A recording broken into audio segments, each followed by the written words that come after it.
ስሜ እናት ወይንሸት ነዋይ ይባላለሁ። በኤስኦኤስ ህጻናት መንደር ላይ ለ17 ዓመት ተኩል ሰርቻለሁ።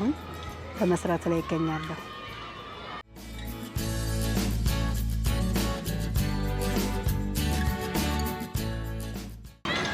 አንደኛው በጣም የምወደውና ደስ የሚለኝ ነገር ትንሽ ልጅ ከዜሮ ህፃን ልጅ የተቀበልኩባቸው ጊዜያቶች በጣም ራሴን ደስ የተሰኘሁበት ከማጠብ አቅፎ ከማጥባት ጀምሮ የእናትና ልጅ ቁርኝትን መዳሰስ፣ ማጥባትን፣ ማቀፍን ለቅሶውን ዝም እንዳሰኝ በተሰጠኝ አደራ የኔ የምለውን ልጅ የተሰጠኝ ቀን በጣም ደስተኛ እማረሳቸው ትዝታዎች ናቸው። ህፃናቶች ልጆች ያቀፍኩበት።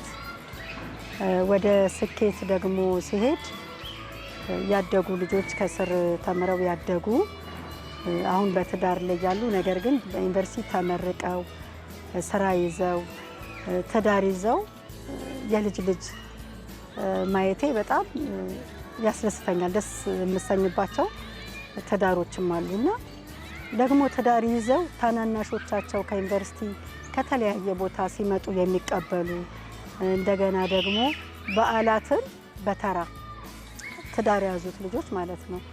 ወንዶች አሉ ትዳር ያዙ፣ ሴት አሉና እህቶቻቸውን ልክ እንደ እናት እንደ ፋሚሊ እኛ ጋር መጥተው በዓልን እንደሚውሉት ያደገችዋ ልጄ ጋር ደግሞ በዓልን የሚያሳልፉበት ተሰባስበው ልክ እንደ ቤታቸው በቃ እናት የሞቀ ቤት ትፈጥራለች የሚለውን ድባብ በተራ መጀመሪያ እኛ ጋር ይመጣሉ። ከዛ አንዷ ትልቋ ልጅ ጋር ወንዱ ጋር እና እንዲህ በተራ የሚደረጉ ፕሮግራሞች በጣም እደሰትባቸዋለሁ።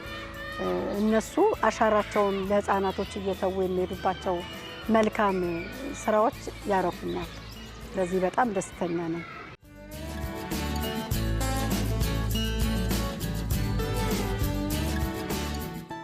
ከልጆቼ ጋር ያሳለፍኩባቸውና በጣም ደስተኛ ሁል ጊዜ ልጆቼን እንዳስብ የማደርገው የእናቶች ቀን ሲከበር የሚገጥሙልን ግጥም የሚሰጡን ስጦታ እንኳን የነሱ ልጆች እናት ሆንኩኝ የምልባቸው ብዙ የእናቶችን ቀን ሳስብ በእንባ ነው ራሳችንን የምንገልጸው። የዛን ቀን ያሳፍሩናልና ደስ ከምሰኝበት በቃ ሳናቀው ሰርፕራይዝ የሚያደርጉን ስጦታዎች የሚገጥሙልን ግጥሞች ለኛ እንድንጸና የሚያደርግ ስራውን በበለጠ እንድንወደው የሚያደርግ የእናትና ልጅ ቁርኝት ቀን መታሰቢያ ነው እለዋለሁ። በጣም ደስተኛ ሆኜ የማሳልፍበት